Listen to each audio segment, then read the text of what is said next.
Good morning, everybody. Happy Wednesday, July 2nd. Only one more trading day left in the week because we got a Friday holiday, the 4th. That's right, 4th of July, baby. You got any plans? Barbecues? Yeah, we're gonna go to the Wet and Wild again at Emerald Point in Greensboro, North Carolina. They're gonna have like a foam party Friday, like they make mountains of soap bubble foam and spray it at the kids, and the kids can like run around and like it's snow. Yeah, it's gonna be a good time. Nice. How about you? Do you have any plans for 4th of July? Gonna go see the fireworks over the lake or anything? No plans at all. Check out the fireworks over the lake. I think you'll enjoy it. Yeah, we'll probably go somewhere. My friend Shanghai always takes he does photography, like really good photography. He always takes really good pictures of the fireworks. Well, good morning. And like I said, it's a holiday week, short trading week. So today is Wednesday, but it feels like a Thursday, which could mean that the options market wants to fix everything in time tomorrow. And today they'll just try to run things right to the median, where they want things to try to close on Friday, or at least within range of where they want it to close on Friday. With that, go ahead and take us to the indices. So we're going to take a look here first at SPY, and there's no change day over day. We can just see that it did break out previous all-time highs, so that means it's still in all-time high territory, but it is kind of cooling off a little bit. So 613.23 would be a normal back test if price chose to go back down there. So let's just be a little bit cautious here, because I think a back test is in order before going higher. And QQQ, I think same situation, down maybe a little bit more, 540.81 at the minimum, maybe a little bit lower. But again, it's a breakout into all-time highs, so back testing these levels would be perfectly healthy and normal before the continuation higher. And IWM is the outlier again. I wanted to show this because even if you put on the moving averages as well, it closed yesterday above the 200-day moving average. For basically like the first time. It tried the past few days, but it kind of closed in the red, just barely below. But now we got definitively above the 217 and the 200-day moving average. So this is the opposite of what the QQQ and SPY are doing day over day. This is breaking resistance just now, while the SPY and QQQ already broke their resistance last week and are looking for back tests. So we could probably see some potential continuation higher, assuming this 217 down to the 215.76 zone holds as a support.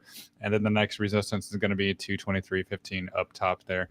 And Bitcoin, talked about it yesterday, the 105.5. Guess where price bounced yesterday? It bounced right at 105.130. So it just wicked right below that line again, just like it was wicking above lines back in 2024. And now we're getting the opposite reaction, where it's wicking below support and is still holding that. So this 105 zone, still very important to me, and it's still just stuck in a wedge. And I think it's going to take a little bit more time to break out, but it's still a very, very bullish structure, just waiting to break out whenever it chooses to do so. It's kind of funny looking at your own Bitcoin chart there. If you look back in time, does Bitcoin ever like to just go really sideways in a tight range and then run, or does it like to just keep swinging big ranges? Because I can't think of, like, if you pull down before 2024, there's a bottoming process down there after 70,000. Well, this was right here, just a bunch of resistance, so that's why I was trending lower. Yeah. But now we're basically above support, so we're in a different position than when we were here. So it's basically in a tight range right now.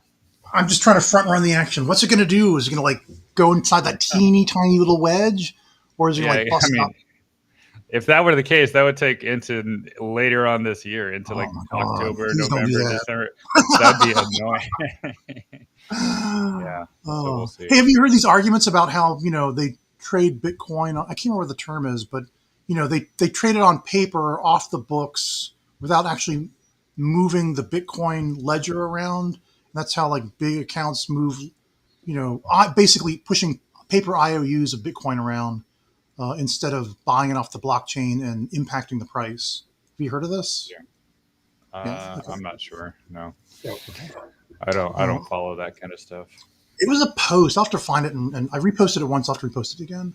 Anyway, let's see. My Bitcoin chart looks like this, and I posted this morning, saying that I was just this is we had a really an upbeat show last night, and I kind of brought it to a womp womp for just a little bit here, talking about I worried this on the 16-hour chart that we were last night we were below this conversion line, the blue conversion line. Of course, now we're above it again, so I'm not worried about it anymore. But when we were below the conversion line, it looked like it wanted to test the baseline down here. But we're above it right now, so maybe we'll just keep going up higher, which is what I would love to see. Especially when I look at my Tesla chart. And Tesla likes to move alongside Bitcoin, kind of in a correlation, not a causation effect. Um, and Kat showed you this last night in our Triumvirate show. We've got basically an island down here. If I take off the Ichimoku cloud, you can see that this price action just floating like a Monster Island in a Godzilla movie all by itself. They call this an island reversal, which is why I put up a picture of Gilligan's Island. This is from the TV show Gilligan's Island, and I think Schwartzman is the producer on that, Matt.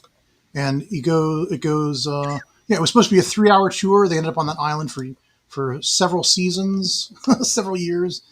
But my target after the island reversal is Snoop Dogg up here, 420.69. We're going to challenge 420.69 before the market finally relents, gives us 430.89. Then it drops back to 377.85 to try to get some more liquidity, and then it finally pushes up to I think 509 to 517.89. This is my next target, this purple target, and then it's going to run all the way back down again. But this is like the high. This is where I think we'll get the high point this summer, maybe late July, August, maybe even September. And this is my spooky October target, where I know something happens. The October 31st every year drives Tesla down to find its bottom or whatever. Okay, how about you? You want to share your whatever you want to talk about next? Yeah, I wanted to just talk about Coinbase and Tesla. Nothing has changed for me. This 300 zone looks fine. I talked about it last night. Yep. Let's see here. Where's my Coinbase chart? There it is. So here we go. Yeah, Coinbase, and I'm going to do MicroStrategy too. But yeah, there's no change for this one either. It's still basically in a support zone right now. We got the previous highs kind of set back here where prices kind of pre-market, right? It's all where these wicks are, where the bodies of these candles are. So it's currently in the process of back testing that. And it's kind of holding, so it's never a guarantee to go back down to the 318.95 or even wick below, but that is still a possibility because we know coin is volatile. It can do that. So a breakout back test would be normal in that in that range. So if it did want to go back to 318, that's fine. But this is a bullish structure, right? Higher highs, higher lows. I think anywhere and from current price down to the lower 300s is very acceptable for a back test. And after that, could be ready to continue and pursue all-time highs, 429.54 and above. So yes, coin is very bullish. People like to compare it to Robinhood. That's really breaking out, but Robinhood once looked like this too. It looked like it was breaking the 886 and like, oh, it's not going to do much else. And then it just skyrocketed. So I think coin is kind of set up in that same position as well. And I'll check out MSTR here. And MicroStrategy still is nicely above the 1.414 fib. We got that 340 level there. And also the cloud is looking like it might need to touch it this week. It got really close yesterday, but still pre-market, it just decided to reverse and go higher. All that happened yesterday is the 394.42 conversion line acted as resistance, so price went lower. And there's no other rhyme or reason to it. It's just in the same range that it has been last week, the week before, the week before that, the week before that, the week before that, the week before that, right? It's the same range, so nothing is changing. So can you put the Bollinger Bands on? Let's see if it's getting squeezy. Bollinger Bands, not quite yet. No. On the weekly chart, not really. On the monthly chart, it's still kind of expanding, right, to the upside. So, yeah, there's room to go. But honestly, this is a normal price reaction for MicroStrategy. And Going down back to the 370s did surprise a lot of people, but when you look at the Ichimoku, it's kind of explains itself. Gets rejected by the conversion line, comes back down towards the top of the cloud, right? That's basically exactly what happens. So bullish chart, it just needs a little bit more time to get more bullish. And if you want to get more bullish, it's got to start breaking above that 394.42 and closing weekly candles above it. All right. Well, this is the part where we go into the requests. So let's do that now. Well, those were two requests, actually. Oh yeah. I'm so sorry. You're right. Did you do Palantir? I guess I talked about Palantir last night. Yeah. Here's Palantir. I practically guarantee it's got to support. It's got to test 125.41. That's the previous all-time high back here. And you can see it kind of like danced around it. This after a move up higher, I think just a perfect touch to it could let it go higher. I also talked in the show last night by drawing this big, thick black line right from, and then kind of looking at the market symmetry of how it was under it, got over it, under it again, made a big, and then made almost an equivalent amount of move under it again. This trend line, and now we're just kind of getting an aftershock of that. So usually for my 764, I expect a 382 move, but I just kind of drew this and thought, well, maybe it just oscillates the same amount down here. Here's my 16-hour moving average 75, creeping up towards this 50% fib level at 117.80. Maybe that's the support we get. It'd be a little unusual to do a 764 50%, but not impossible. So yeah, that's what I'm looking for next. I definitely see 125.41, and then let's see if it finds support at this 50% level, or maybe the top of the 886 here at 112.13. That's my Palantir, and then from there it just goes higher. My next target after that is the 138 at $210. Palantir goes from a $9 stock just what seems like yesterday to a $200 stock in record time. Let's see, and then what else? Oh, and DXYZ. I've got DXYZ. Destiny. I think this chart just might need to go sideways a little longer. So here's my big ass wave one from the wave start here. This low, wave one, wave two. It double tapped it and then moved higher to the 382, and then it lost the 236 a bit, but I think it just wants to reclaim the 236. So maybe we get a. Well, maybe we've got a 382, 236, 1236. I guess the way I've got it drawn right now, I'm expecting it to just kind of keep oscillating around this and head for this 764, because that would give it a nice testing the bottom of my blue range here between the 702 and 886. So test that, sends it back to the 382, and then onto the 1382. So what was I saying? I think it might just want to go sideways for a little bit. Let's see what my Bollinger Band looks like on the 16-hour chart. Yeah, it's getting, well, no, that's not really, it's not big enough to, maybe a weekly chart. It's starting to squeeze in. It's starting to squeeze in. So right now you can see it's trapped under the moving average 21, the 21 simple moving, weekly moving average, and it's been resistance. Once you get over it, touch back to it, and then it can start pushing the top of this Bollinger Band up and do the 77.41. So I'm not worried about making a new lower low. It's not going to go below 25.19, in my opinion. It's just going to be stuck around. Like, this is a great time to buy it and accumulate it, but you might have to wait for a little while before it takes off.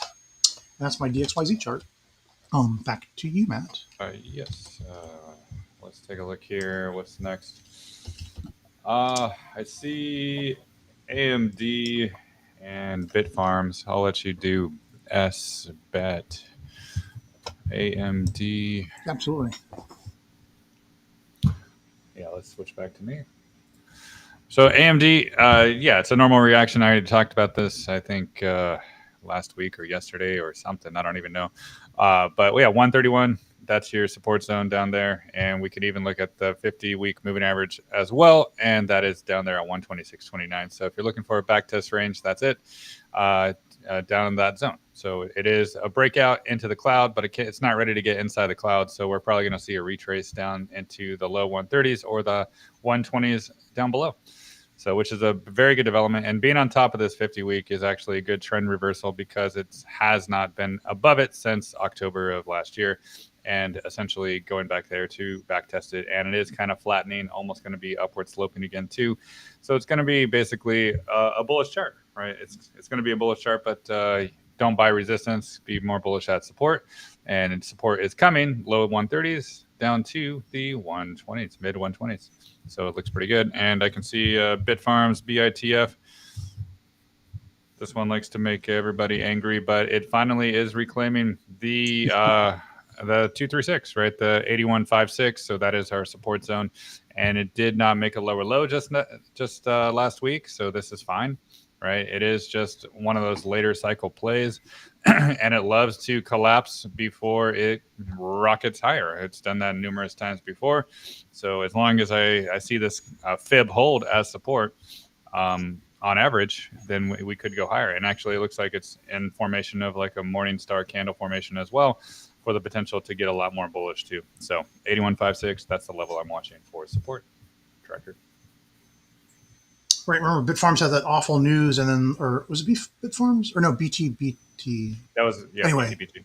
I bought that. We bought that dip. BT. We bought that dip. Sorry, I didn't mean to interrupt. Oh, okay. It's me again.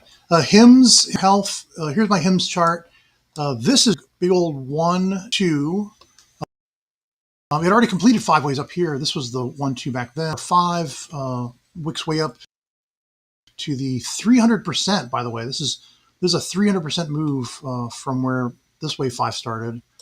And so Matt pretty much nailed it when he talks about HIMS. Basically trades like a meme stock, super high volatility.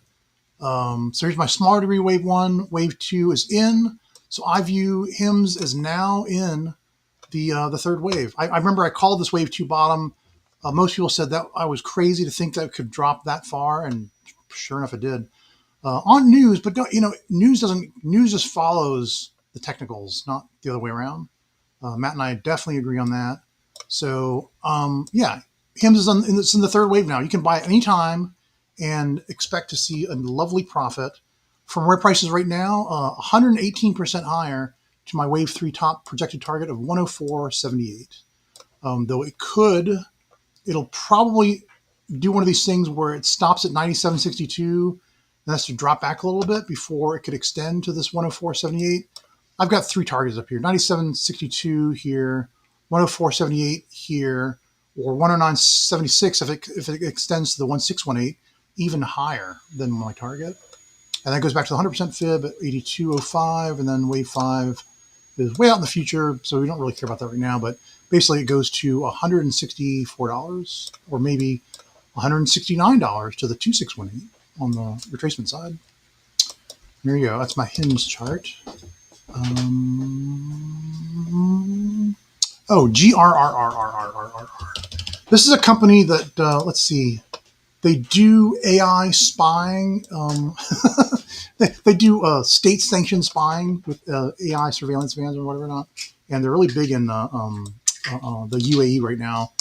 Let's see. It looks like the wave 2 is finished. I haven't seen this in a while. It hit my 382. It got a little bit lower than the 236, but once it just gets back to over 2209, touches it as support, it should rocket off 188%. Well, actually, no. From the 236 from $22.09, it should rocket 188, almost 189% higher to 64.22. From where prices right now, you could get at a discount 216% higher to get to $64.22 next. Just ride this thing all the way out. You'll see some resistance at the top of the blue, at the bottom of the blue, at the top of the blue, at the bottom of the blue. But this is where it wants to go, 64.22. I can keep going, Matt, or if you want to take over. Yeah, go ahead, do one more. I can go on to. Okay, here's Wolf, TeraWulf. This one's still working on its wave 1, like a lot of the miners are, I think. Let's see, this went up in 5. I took away the fibs here, but 1, 2, sub 1. It's still working on it. It maybe because of the time constraints, maybe it does a 382, 236, and then takes off for the 123.6. I'm kind of wanting to call that now, just because the way Bitcoin seems to be accelerating towards a catalyst for moving everything. TeraWulf is a miner and a holder of coins, Bitcoin. I believe that's right. So 1, 2, and then it goes to 123.6. I already got that drawn here. Look at that. All right, so that's it. So from where price is right now, it'd be about 186% higher to reach the wave 3 top. Actually, even a little bit higher to reach the 1414 on the retrace side at 1306. 196% for that. All right, back to you, Matt. Yeah. Oh, you know what? You know how to do? If you you see King Size Smiles comment, like just throw that up on the screen for a minute. It's such a lovely comment. Yeah, this for people this to read. show And is then, quickly becoming my favorite every day. The one service that Tracker might give is listening. Yeah. Well, there you go. Thank you. Yes, you can always tip us in the super chats. Yeah. Let's see. Thank you so much, King Size Smile. I appreciate it. Yes. He's been promoting my subscription as well. Very, very nice. Yes, I thank really you very appreciate much. it. Yeah, let's go take a look at Oscar since that's the talk of the town this morning as well. So here's my Oscar chart. Oh, it's so scary, right? It was trying to. Oh no, it's crashing! It's trying to. It's crashing! It was trying to break above the 786 fib right here, the 1992. But it just wanted one more back test, and usually these back tests happen before the breakout really goes. Right? It did a monster candle above the Ichimoku cloud, and it never went down to back test it. So that's what you're seeing right now. Right, you're seeing that backtest in process, and the conversion line is at 1779 pre-market. It's at 1782. It's basically there. Then you got the cloud down here at 1717 and the baseline at 1699. So you're looking at a backtest, right? This is why I don't like the breakouts ever. I like the backtest, right? This is a perfect example because there's always going to be some kind of news out there that's going to send it right back down to an amazing support level. And if you chase it, you're going to regret it, right? So this is why I never chase stocks and buy the back test, not the breakout. So it's getting to a very appropriate zone right now. Basically, current price down to the high 16s, I think, would be an amazing back test zone for OSCR. Even a little bit lower. Even the 50-week moving average would be cool if that happened, 1606. But I know a lot of people won't think that's cool, but I do. I like the pain. I like to see things go back to levels that are important before the real move happens. So almost there. Yeah. Let's see. And I wanted to do ELF as well. I saw that because ELF has recovered very, very nicely from the market symmetry. But as I mentioned a few weeks ago on this show, that it's at resistance, right? And it's been hovering around resistance for the past 4 weeks in a row now, and it's been just right up there. And that's 131 all the way up to the top of the cloud here, maybe the 139, 137, that zone. So it's resistance, and it never really had a back test yet. So that means I'm cautious at resistance because what if some news came out that just sent it right back down to the low 100s again? Wouldn't that be convenient and scary? So yeah, I don't like the breakouts. I like the back test. So if it does come, maybe the 108, maybe a little bit lower, the 98, 97, 96, I think that would be an opportunity. But right now it's just pretty extended from everything else without back testing anything since it broke out. Right, it just basically went up in a straight line, straight to resistance zone. So I'm cautious up here from the 131 to the 140 zone until there's proof it can get inside the cloud and want to go higher, and we don't have that proof yet. All right, I've got my counterpoint for Oscar. I mean, it's not a counterpoint; it's like an agreement point.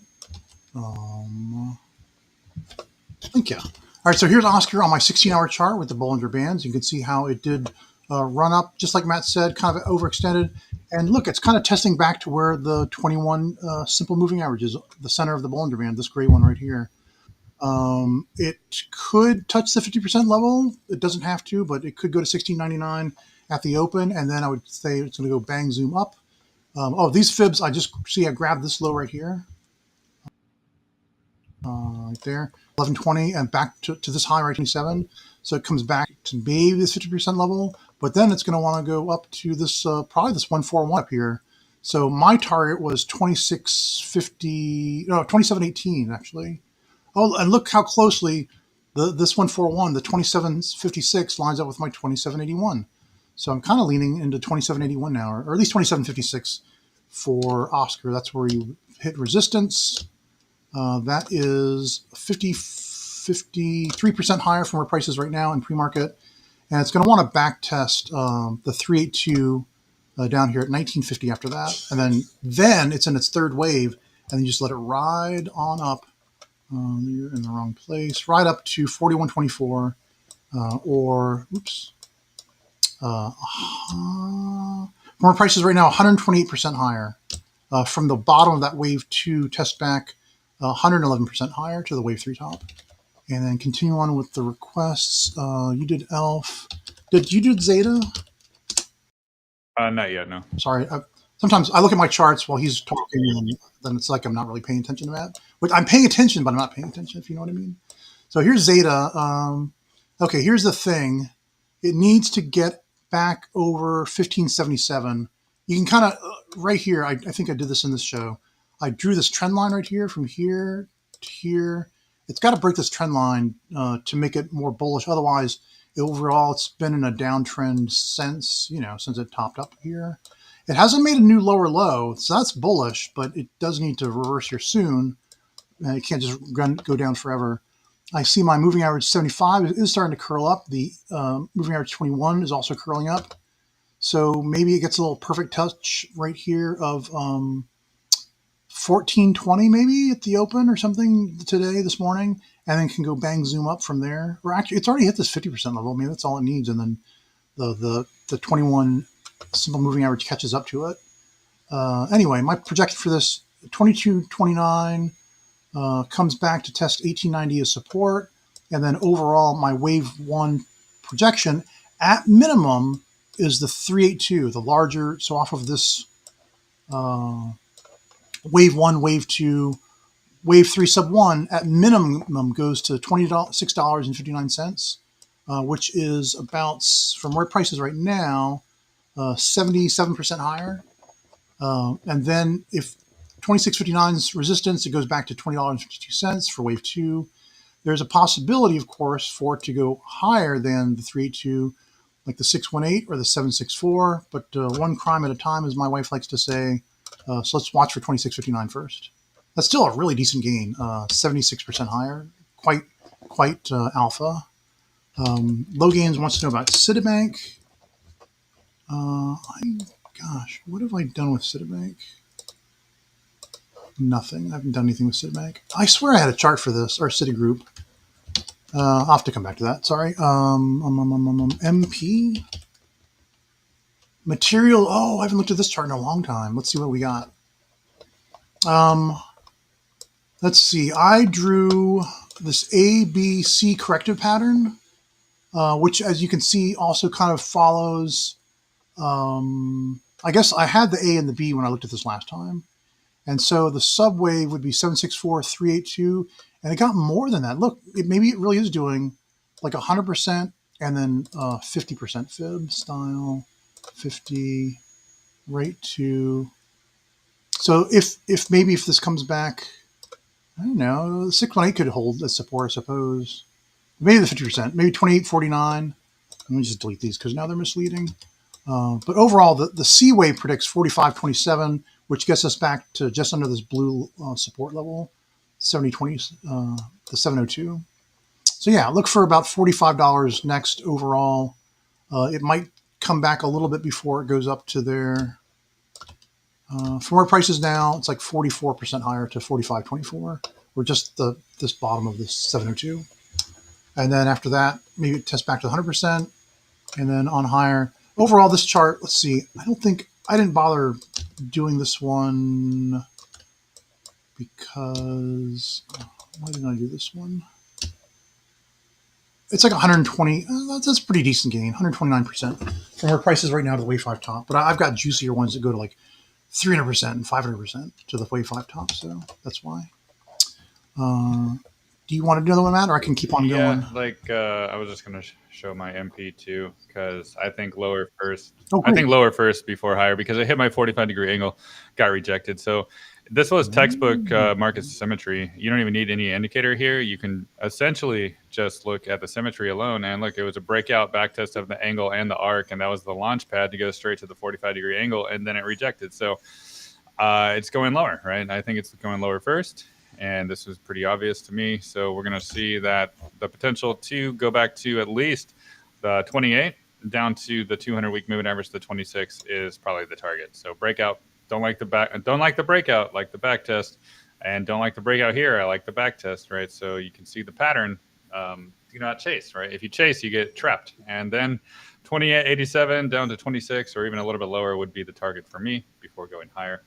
And I see a comment from King Size Smile too about HEMZ about what would be, it's not really a 2x. Well, it's daily, right? It rebalances daily. So that kind of means if it's up one day, down one day, up one day, down one day, it's just going to be a decay over time, right?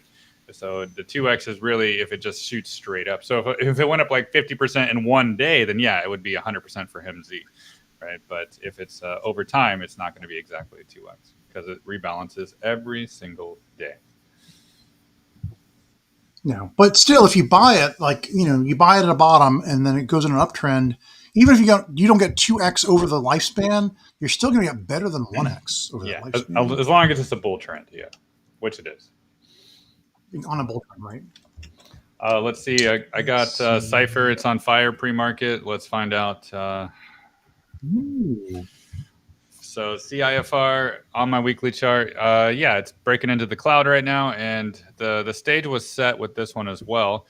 And what I mean by that is you see this purple line, that's the 200-week moving average. It broke out, back test, deep back test, launch pad, right? Don't buy the breakouts, buy the back test. And sure enough, this would have been paying off, right? And now we have the potential to go up to even the top of the cloud, which is around 565. And then even this 786, the all-important 786 is at 698 way up here. So, yeah, I mean, all the miners, in my opinion, they're going to start breaking levels because the IWM is basically telling that story. ARKK is telling that story.